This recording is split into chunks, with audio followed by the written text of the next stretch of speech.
Estamos en Uspallata, en uno de los lugares más icónicos de nuestra provincia. Icónicos e importantes para el mendocino y la mendocina. Y tenemos que hablar del gaucho Cubillos. Juan Francisco Cubillos. Gaucho Cubillos para la gente local, para el conocedor y para el creyente de toda la historia que tiene Mendocina, que acá se centra muchísimo mejor. Pero si nos retrotraemos a la historia y nos preguntamos quién era Cubillos, que mucha gente se pregunta quién era Cubillos. Cubillos no era argentino, sino que Cubillos cruza la cordillera, es muy joven. Llega a la parte más baja, cruza por la parte más baja de Mendoza, por Tunuyán, para hablar mal y pronto. Bien. Y acá la historia se lo toma como un Robin Hood local. ¿Sí? Le quitaba a los pobres, le quitaba a los ricos para darle a los pobres. Exactamente. En ese tiempo habían mucha gente, muchos terratenientes, si le queremos decir así, y a él no le caía bien esa desigualdad social, porque había gente que tenía más y podía disfrutar de otros placeres, por decirlo así, y había mucha gente que no tenía agua para tomar. Entonces a él eso le choca mucho, esa diferencia social, y dice no, yo voy a hacer un cambio porque veía que nadie hacía un cambio, y él, justicia por mano propia, por decirlo así, comienza a quitarle, a robarle a esa gente que más tenía y lo comienza a repartir en los pequeños puestos. En esta zona habían muchos y siguen quedando puestos antiguos. ¿Bien? De esa forma también lo que hacía era encontrar un lugar de protección, porque con el paso del tiempo lo comienza a buscar la policía, lo comienza persecución policial por este mismo tema y pasa a ser como un caudillo. La historia toma mayor connotación cuando se puede refugiar en Paramillos, donde estamos ahora, donde era amigo de los mineros. Al intercambio, como siempre, alcohol, tabaco, lo permitía refugiarse en toda esta zona, ¿sí? Por eso también podemos ver muchas de las ofrendas que con el paso del tiempo han ido dejando las personas que siguen reconmemorando para que no se pierda la historia y para que no se pierda de quién era Cubillos, principalmente acá en Uspallata y en la zona de Mendoza. Te pregunté por qué este lugar, ¿no? ¿Acá lo asesinan? Aquí es donde se entabla una de las batallas que la historia dice con el comisario de Uspallata. Pero Cubillos no muere acá, muere y fallece en lo mismo en Cruz de Paramillo, 4 kilómetros más hacia arriba, siguiendo por la ruta 52. ¿Por qué muere ahí? No es que él se va solo, sino que como era amigo de los mineros, intentan llevarlo a una posta sanitaria, ciudad de Mendoza, pero muere desangrado 3 kilómetros más hacia arriba. Por eso acá está tanto altar, ¿no? Y estamos viendo, ¿no?, que es pelo de caballo, que hay herraduras, bueno, todo lo que implica el gaucho Cubillos, ¿no? Y todo lo que le implicó a él. ¿Qué más podemos ver? Acá podemos, como tiene el nombre de gaucho, tiene todas las ofrendas que le dejan las personas, los creyentes, tienen algo relacionado a el tema gauchesco, a los caballos, porque a Cubillos de muy chico le gustaban los caballos y fue uno de los factores por el cual el comisario de Uspallata lo comienza a perseguir, porque la historia dice que llega montado en el caballo del comisario. Entonces podemos encontrar herraduras, va a ser lo normal, fajas, pelo, todo lo relacionado a lo gauchesco o a lo de los animales lo podemos encontrar acá. Buenas noches, ¿cómo andan? Bienvenidos a un nuevo capítulo de No Culpes. Y claro, tenemos que hablar del gaucho Cubillo. Mitos, verdades, leyendas acerca de este personaje ícono en nuestra provincia. Más que nada de que tiene que ver con Uspallata, Paramillos. Allí dice la leyenda que él le quitaba, era como un Robin Hood, ¿no? Le quitaba a los pobres, le quitaba a los ricos para darle a los pobres. Y claro, pero algo pasó, molestaba, hacía ruido. Y allí donde lo capturan y lo terminan matando. Vamos a hablar de este personaje polémico. Y cuando digo polémico, muy polémico. Muchos lo toman como héroe, otros como villano. ¿Mataba niños? Esa es una de las preguntas que nos hicimos acá. Y abrimos panel porque ya voy a saludar a Flavia Sergo, ella es profesora de historia, quien hizo un trabajo especial sobre Gaucho Cubillo. ¿Qué tal? Buenas noches. Sí, es un personaje sumamente interesante. No hay mucho desde el punto de vista histórico relacionado porque como hablábamos acá antes en el previo del programa, se ha tratado mucho desde la literatura, mucho más en el teatro, pero por ahí falta ahondar en la profundidad histórica, porque bueno, hay muchos recortes de la época, pero en función de quien escribe también es cómo se lo va viendo al personaje. Entonces yo creo que queda mucho por desarrollar al respecto. Bien, ¿no? Y la pregunta que nos hicimos acá, digo, a muchos le conviene, ¿no?, hablar de él como héroe. A otros le conviene hablar como villano. Y era algo que decíamos, bueno, hay cosas que no están comprobadas, como por ejemplo la de si mataba o no niños, que también se hablaba de esa parte villana de él, ¿no? Es un evento en particular que ocurrió en la zona del Borbollón, límite, si no me equivoco, con Lavalle, cuando ingresan 3, 4 personas a robar y en esta puja que se entabla entre el propietario, los hijos del propietario y los que entran, digamos, uno de ellos le dispara a un adolescente, niño adolescente. Luego, cuando son aprehendidos y el propietario hace la denuncia y tiene que reconocer si son estas las personas o no, él asegura, digamos, es más, dice que le parece, pero no puede asegurar que haya sido Cubillos quien en ese momento haya disparado.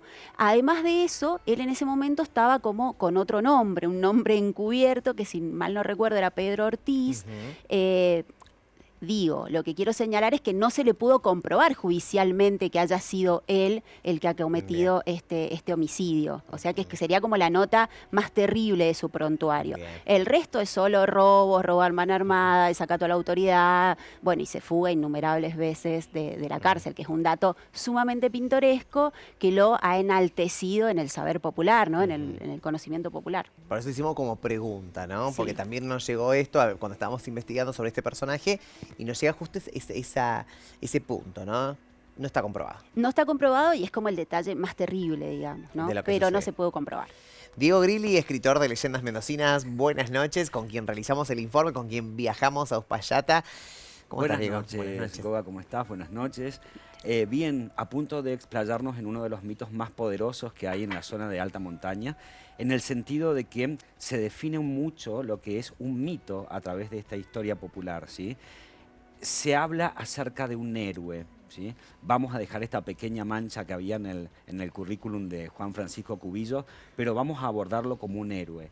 Un héroe localizado, contextualizado históricamente, Bien. en un momento muy difícil de la provincia, de la historia de Mendoza, y que se necesitaba creer en un héroe, creer en alguien que ayudaba a los pobres y que le quitaba un poco todo aquello que tenían en exceso los ricos. Un justiciero, así es como se lo recuerda al gaucho Cubillos.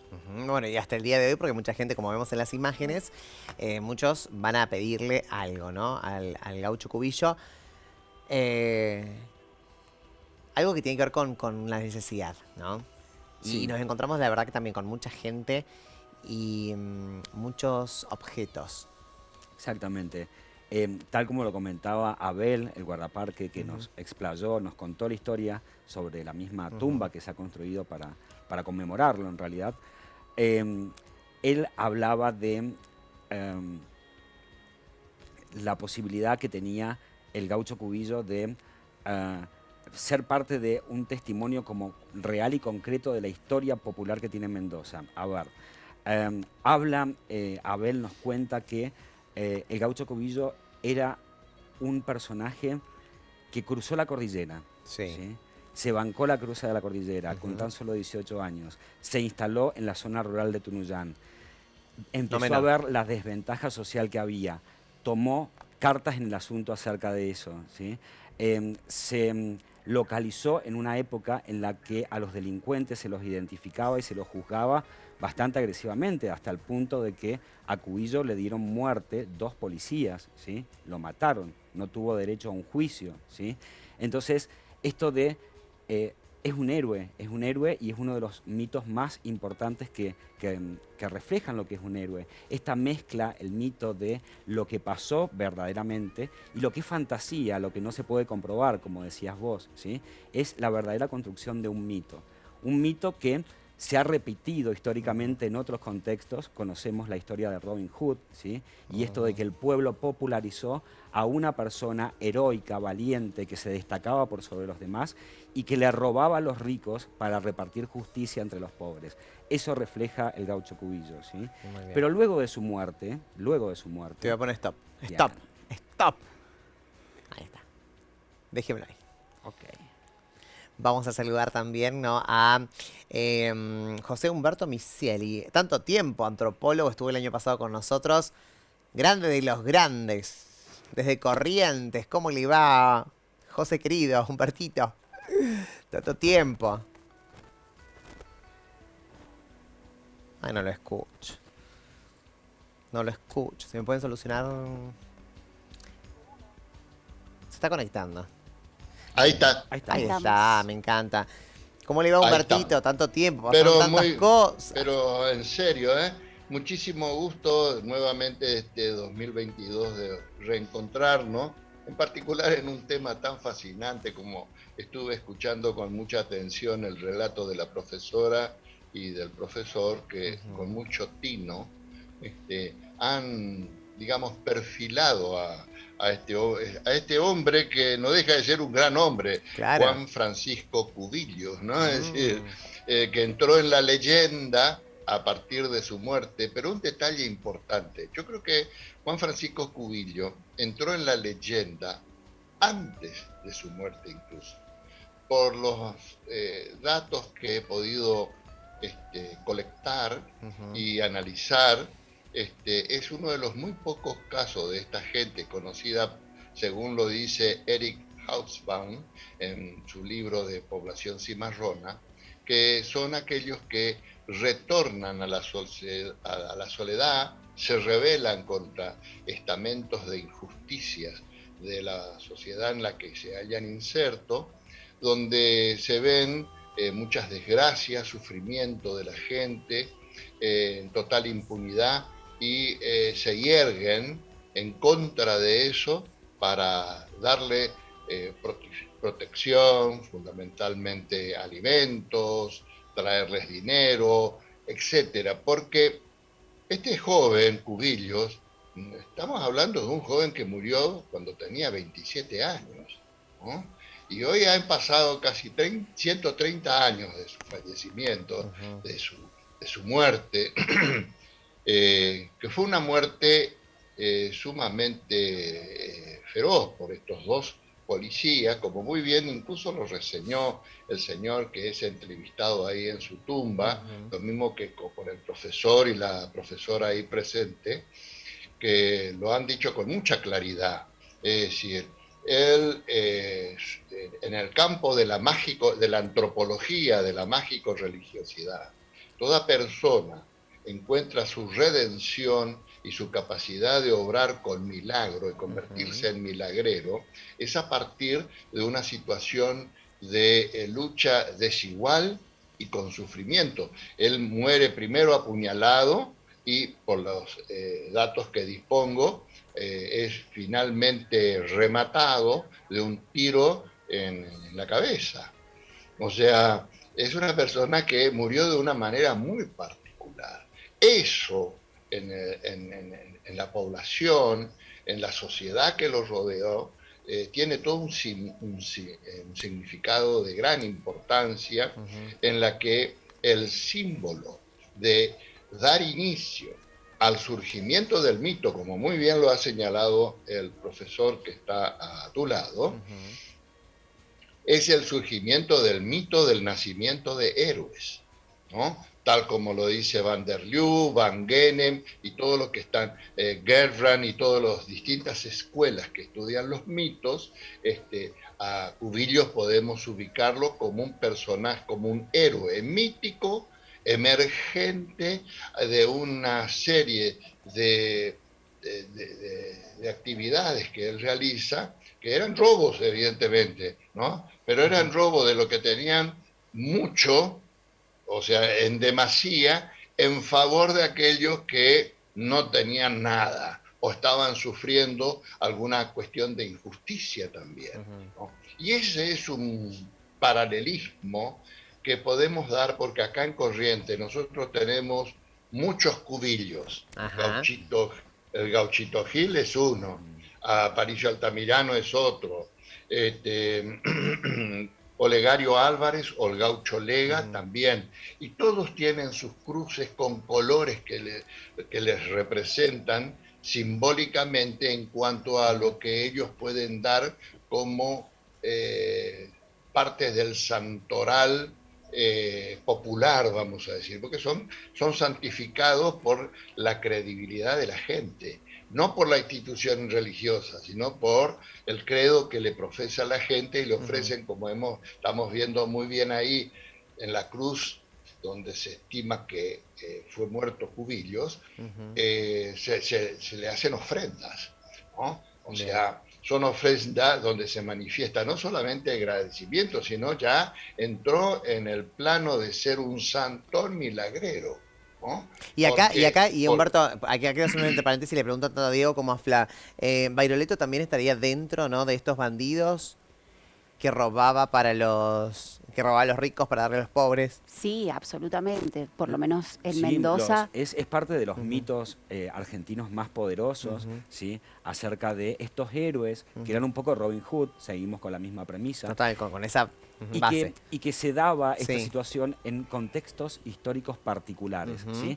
Analicemos un poco la situación en la que vivía Cubillos en el momento de su muerte. Era buscado por la justicia, pero era una Mendoza que acababa de instalar una nueva constitución que favorecía claramente a la clase social alta, ¿sí? Tuvimos 3 gobernadores en tan solo 3 meses, ¿sí? Había una inestabilidad política importante, 2 aluviones, ¿sí?, el mismo año que muere Cubillo, ¿no? Una invasión de langostas hubo en esa época, y una epidemia de difteria que azotó a la capital de Mendoza y que tenía 20 muertos por día. En ese contexto la situación era nefasta, apocalíptica, y que en ese contexto surja un héroe que reparte, ¿sí?, los recursos para que todos tengan igualdad, es como que lo hace ver a como uno de los mitos más importantes. Que da como esperanza, digo. Pero sin embargo, en ese contexto la policía le da muerte, bajo órdenes del gobernador Moyano, ¿sí? Logran emboscarlo en la mina de Paramillos, él se hacía pasar por un minero, y terminan ahí dándole 2 puñaladas y un tiro en la cabeza, un 25 o 26 de octubre de 1895. Cuando hacen la autopsia del cadáver, encuentran un tatuaje en su brazo derecho. El tatuaje era JC. JC podía ser de Juan Francisco Cubillo, o JC también podía ser de Juan Carrizo, la persona, el policía encubierto de minero, que fue quien la disparó, ¿sí? Parece que pasó varios días como velándolo en Paramillo. Los mineros estuvieron como en ese lugar, se habían hecho amigos de esta persona porque era muy entradora, era una persona que se hacía querer entre la gente, ¿no? Y lo velaron durante 3 días, ¿sí? Eso también fue como un evento que mitificó a ese lugar. Estuvo ahí el cadáver 3 días, ¿sí? Perfecto. Y se le brindaban ofrendas a él, ofrendas agradeciendo, ¿sí?, por milagros que se pedían. Y ofrendas que eran particularmente para él. Él era fumador, se le daban paquetes de cigarrillo. Sí, vimos. Él le gustaba un poco tomar, ¿sí? Entonces, alcohol, ¿sí?, agua. Era fanático de los caballos, de hecho, así empezó a delinquir, ¿sí?, robando caballos. Y bueno, crines de caballos que veíamos que también se le ofrece, herraduras, todo porque se lo ha mitificado hasta el punto de llevarlo o elevarlo de alguna manera al nivel de santo popular, ¿sí? Que se ahí le quiero insertar como una mirada un poco más amplia. A ver, Fla. Buenísimo todos los datos históricos que aporta acá Diego, en el mismo año 95. Pero así es una mirada más de conjunto, observás que ahí empieza, ¿no? Digamos, no empieza. Ahí hay como una discusión en términos de los modelos económicos. Entonces, a partir del 80, la Argentina atraviesa por esta adopción del modelo agroexportador, y eso en Mendoza implica dejar un modelo agroganadero, ¿sí?, y virar hacia una especialización que va a intentar ser vitivinícola para focalizarse en lo que va a ser la exportación, o sea, acoplarse al modelo agroexportador con éxito. Y el modelo agrogranadero que se está abandonando es un modelo de precisamente arreo de ganado en pie entre un polo de comercio que va a ser Buenos Aires, pasa por Mendoza, se engorda y a partir de ahí se traslada a otro polo de comercio que va a ser Chile. Entonces, estamos hablando de un gaucho que indudablemente debe haber tenido capacidad y destreza para estar acoplado a ese modelo agroganadero, que está perdiendo sus fuentes de trabajo en función de la adopción de este nuevo modelo que es de especialización vitivinícola. Bien. Entonces vemos ahí que la crisis no solo es en el año 95, sino que vemos ahí incluso, si no me equivoco, en el 92 hay una manifestación en Mendoza con 1.500 participantes de desocupados. Entonces, observamos que este viraje, este cambio de modelo está perjudicando claramente a toda una población que era empleada en el modelo anterior y que ahora está tratando de acomodarse y compitiendo con los inmigrantes que estaban llegando, precisamente fomentados por estos grupos de poder local que van a ser los propietarios de la tierra y que además van a manejar lo que es el gobierno del agua en Mendoza, que no es un detalle menor. O sea, fíjate que estamos hablando de un momento bastante fuerte, bisagra, sí, ¿no? sí, sí. Muy fuerte. No, y además la explotación de los mineros también es una realidad lo que estaba ocurriendo y por eso Cubillo dice, bueno, esta es una situación de desigualdad, ¿no? Entonces él por eso roba para darle. La verdad que también vamos a contextualizar y la época de época de explotación era. Cubillo y su leyenda visibilizó, ¿sí?, muchas injusticias, ¿sí?, y lo que estaba sucediendo en ese momento, ¿sí? Él tuvo que llegar al extremo de repartir los recursos porque eran desigualmente distribuidos, ¿sí? Y entonces llegó a acomodarse a ese modelo, se transformó en un héroe básicamente. Sí. Y le quiero preguntar a Humberto, ¿no? Esto, estamos hablando de 1890 y algo, ¿no? En ese contexto, en Argentina, ¿había como héroes? Digamos, era un contexto donde había una revolución, personajes fuertes que estaban dispuestos a luchar contra el poder hegemónico. Sí, desde luego, por ejemplo, en el nordeste argentino, fundamentalmente desde Corrientes, Entre Ríos, en donde se empieza a intensificar el proceso migracional de distintos grupos étnicos europeos y de Próximo Oriente hacia la Argentina y en particular al nordeste argentino, por ejemplo, crea una situación incluso de desestabilización para modelos económicos más tradicionales, como muy bien decía ahí la profesora, que es precisamente el modelo económico más que nada pecuario, ¿no?, en esta región. Entonces, cada modelo económico tiene especialistas, no es lo mismo, es decir, no es lo mismo un campesino que un pastor ecuestre, o sea, un peón de ganado, ¿no? Tienen todo un esquema de vida, tienen toda una cultura. Esto quiere decir una forma de pensar, de hablar, de sentir, de relacionarse con el sistema natural y de la cría que están afectados, que es muy distinto al sistema agrícola. Requiere otro sistema que hace a su forma sentida de vida.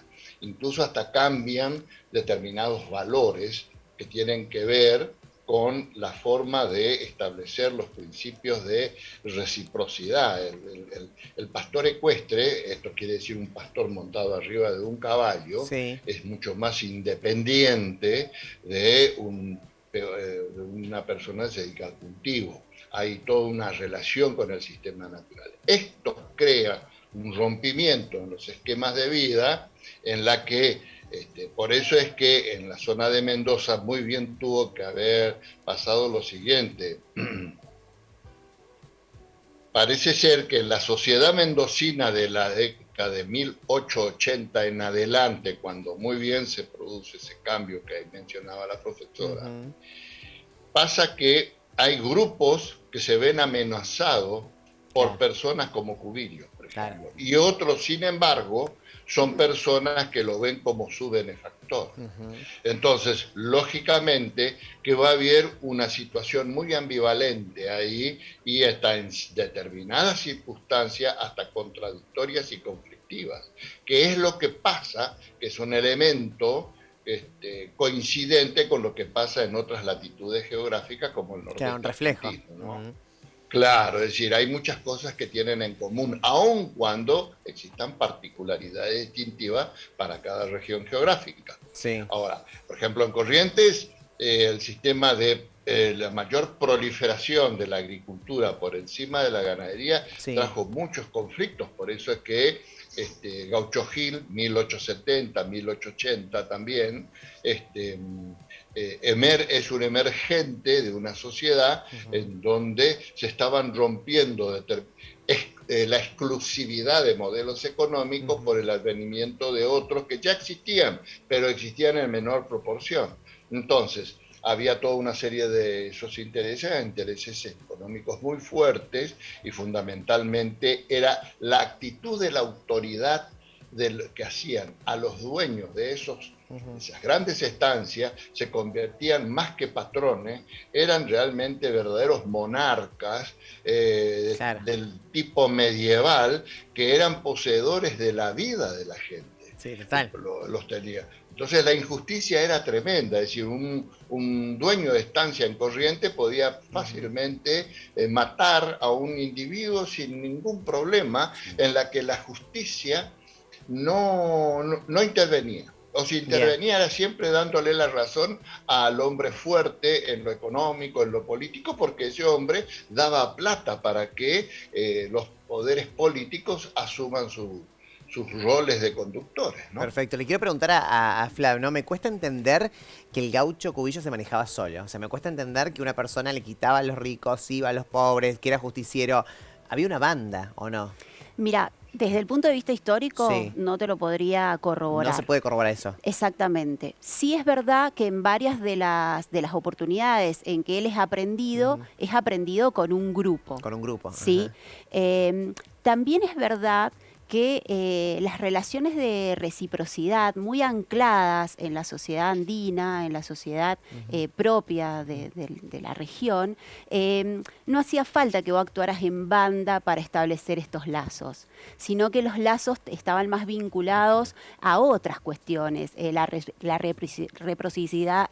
No me sale, reciprocidad de los favores, de ciertos gestos solidarios vinculados a la humanidad misma del ser humano. Entonces me parece que eso no necesariamente necesitabas una banda para establecer esos lazos en la sociedad en la que estabas inserto, porque siempre estabas volviendo. Claro, entonces es como mucho más importante eso que tal vez tener un montón de amigos, claro, que la banda. Sí, es un poco lo que le pasó al gaucho Cubillo, ¿no? Esa cosa de estar protegidos por los mineros, ¿no? Cuando lo estaban buscando, él encuentra protección a los mineros, en las casas de los mineros, hasta que, bueno, decide escapar y deciden perseguirlo. Pero a esos lazos te referís, ¿no? Exactamente. Que eran mucho más fuertes que actuar en banda o tener amigos, porque estaba más allá de eso. Estaba vinculado con otras formas de humanidad mucho más solidarias, indudablemente. Perfecto.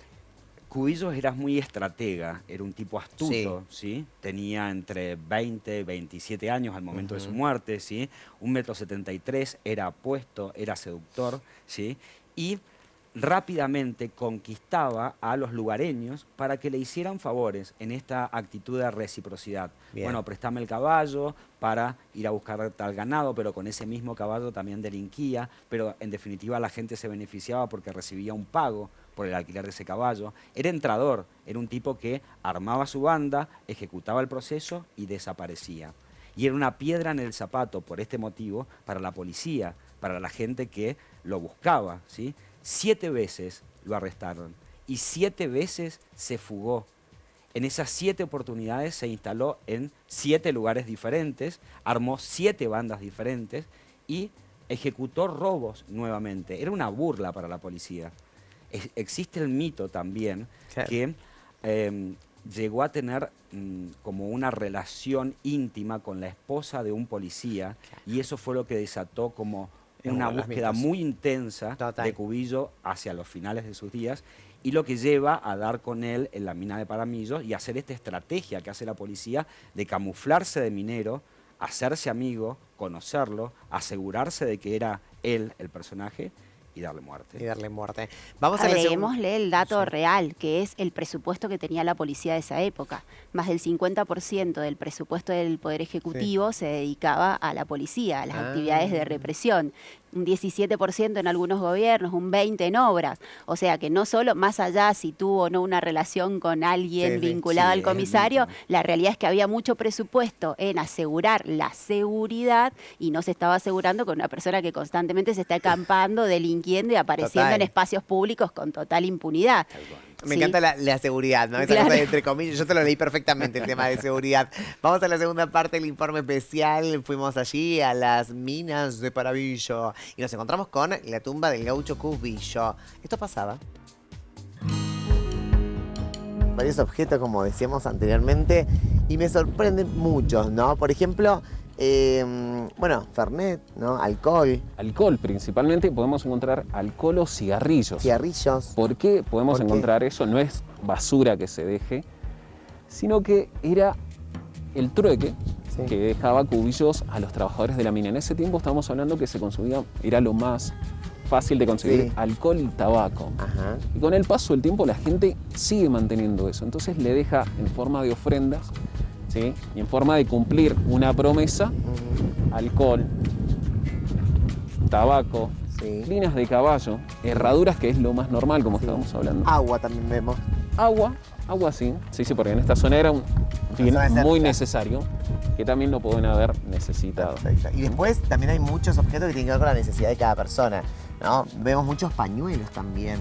Pañuelos o papeles de estudio. Ajá. Papeles de estudio, eso podemos encontrar muchísimo. Como se lo toma como un santo local, se le atribuyen X milagros, después de cumplir ese pequeño milagro o el pedido que le han hecho a estas personas, en forma de agradecimiento, vienen y le dejan lo que podemos ver acá. ¿Sí? Pañuelos va a ser lo normal, todo referido al tema gauchesco, por eso.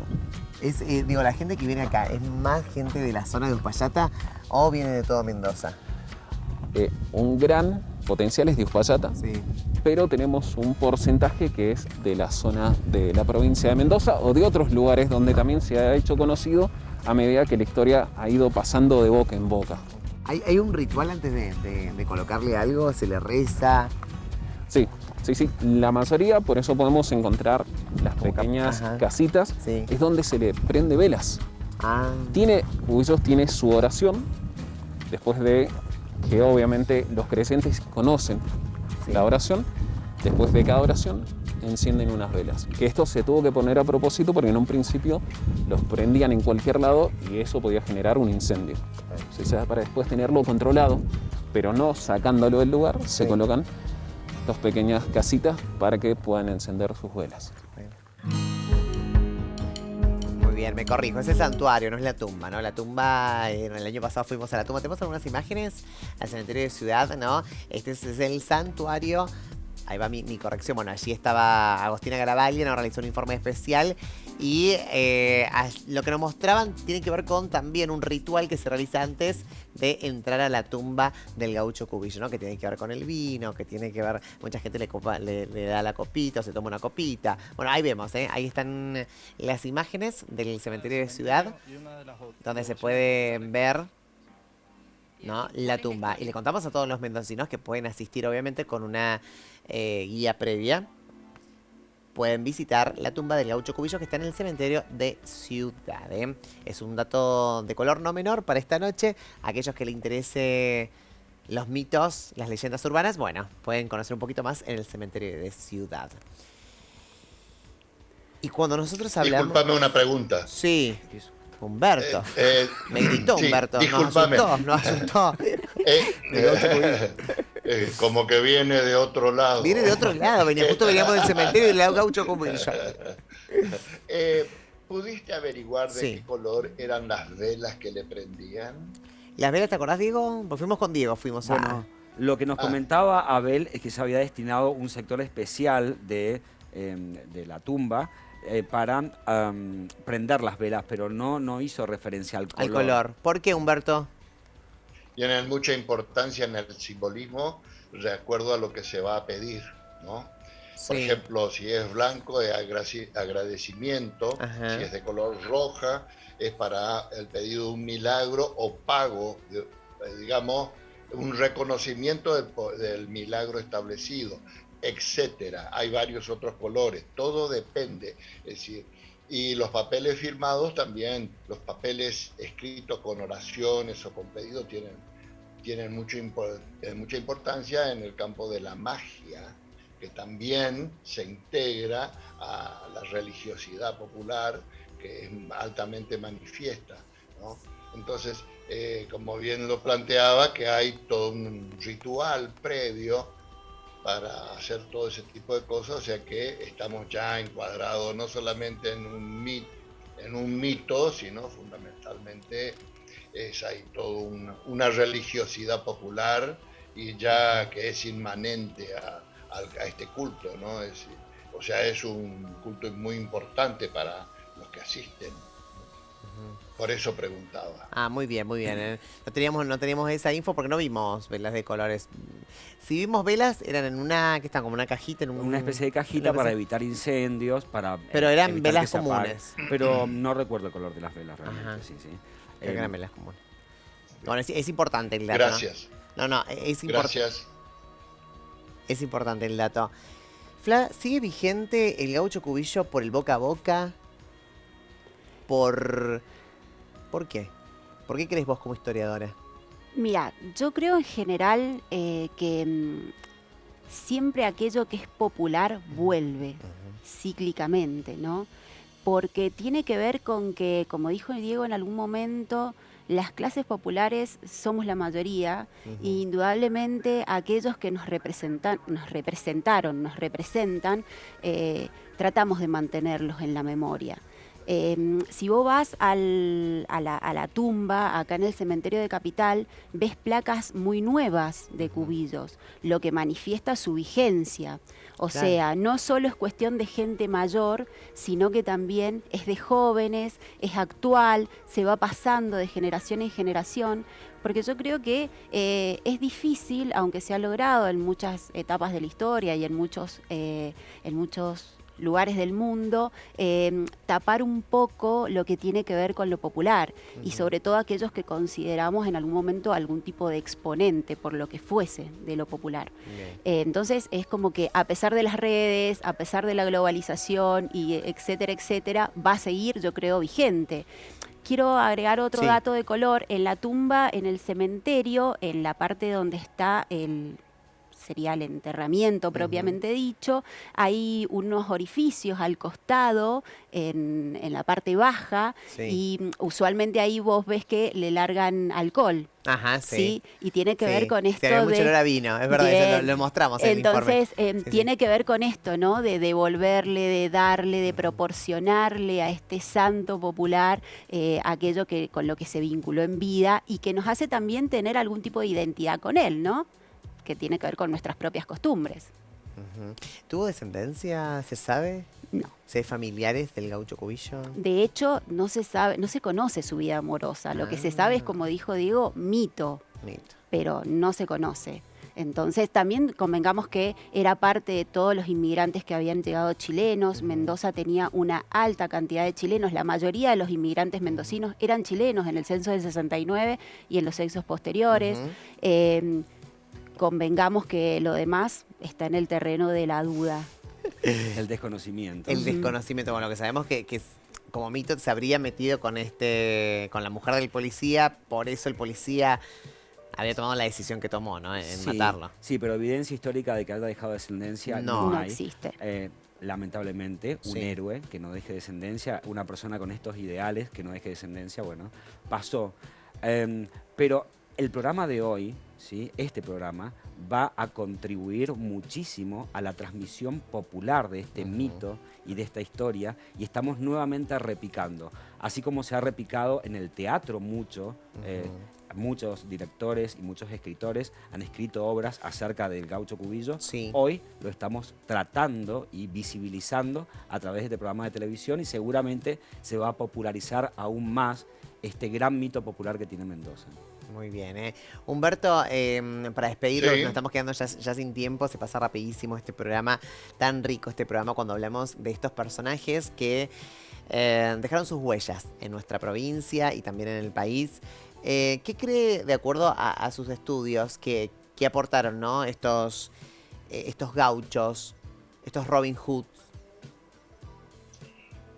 Primero y principal, el deseo de establecer, no digo un plano de igualdad absoluta, pero que la diferencia social no sea tan abrupta y tan grande, porque detrás de todo eso está el sufrimiento de la gente. Bien. Y aún una persona tan joven como ha sido este hombre, que ha crecido mucho más rápidamente, evidentemente desde el punto de vista mental, ante un lugar donde la solidaridad, la reciprocidad, etcétera, eran fundamentales. Ahora, una pequeña pregunta nomás a la profesora. Sí, cuando hablan de que le ponen, cuando hablan de que le ponen alcohol, ¿es alcohol?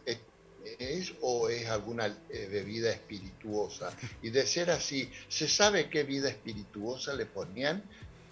Es una pregunta que me llama la atención y es importante saber.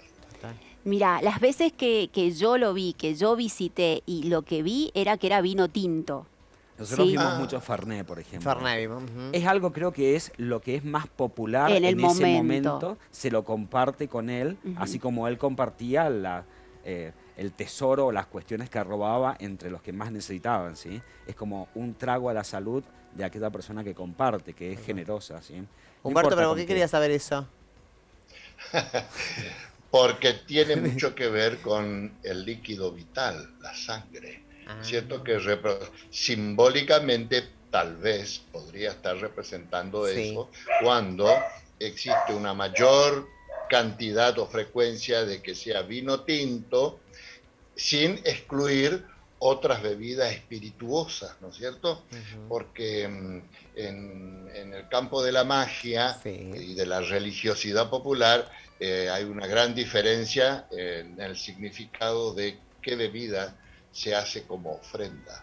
Porque cuando se trata de bebidas oscuras, espirituosas, que contienen una graduación de alcohol, es con el objeto de mantener vivo, alimentado al espíritu, ¿no? Perfecto, Por muy eso. bien. Humberto, le quiero agradecer, le mando un besote gigante y espero verlo muy prontito por acá, ¿eh? Pero cómo no, que tienen tantos líquidos terapéuticos tintos Por favor. ahí, ¿cómo no vamos ahí? ¿Cuándo nos va a venir a visitar? ¿Cuándo nos va a venir a visitar Humberto? Sí, estoy volviendo de unos viajes por unos casos que estamos tratando, así que ustedes serán los primeros que voy Por a avisar. favor. Sí, como no, y tengo otros amigos también ahí en Mendoza, Eso. muy linda gente. Lo queremos tener en vivo, acá, en vivo en el sillón, tanto que sabe. Un beso gigante, Humberto. Bueno, un placer siempre como tener. no, y un gran saludo me siento tan satisfecho de haber participado con un grupo de personas que enjundiosamente ven un tema tan delicado, pero de tanta relevancia e importancia. Así que un gran saludo y que pasen muy bien. Ahí está, un beso gigante. Flavia, muchísimas gracias por estar acá. Muchas gracias a vos por invitarme. Diego, ¿no fue tan tremendo la tele? No fue tan tremendo. Diego, ya amigo de la casa, ¿qué te voy a decir? Sí. Él ve luces y viene, ¿viste? Él está por acá siempre, Diego. Gracias, Diego, como siempre. No, por favor, por tu gracias predisposición. a vos. Y quiero, algo chiquitito, que en el libro El Terror de Mendoza, que escribimos junto con la 13ª compañía, esta historia da un puntapié interesante para un capítulo que desarrollamos, que es el Valle de Uco. Cubillos estuvo muy relacionado con mitos a partir de los robos que hacían en haciendas y que se centran y que dan historia a el Valle de Uco, ¿sí? Sobre todo un terrateniente importante que era don Eugenio Bustos, ¿sí? Así que para ampliar un poco más, El Terror en Mendoza, libro que pueden adquirir en la librería Articolor. Muy bien, me encanta, me encanta. A vos que estás en casa te digo que podés encontrar todos los capítulos en nuestro canal de YouTube Replay Contenidos. También estamos en Instagram como Replay Contenidos. Una nueva era digital, estamos allí para darle vida, ¿no? A todo lo que tiene que ver con Instagram, YouTube, TikTok, bueno, todo. Somos Replay Contenidos, la familia de Replay Contenidos. Estamos ahí, nos podés buscar. Que descanses, chao.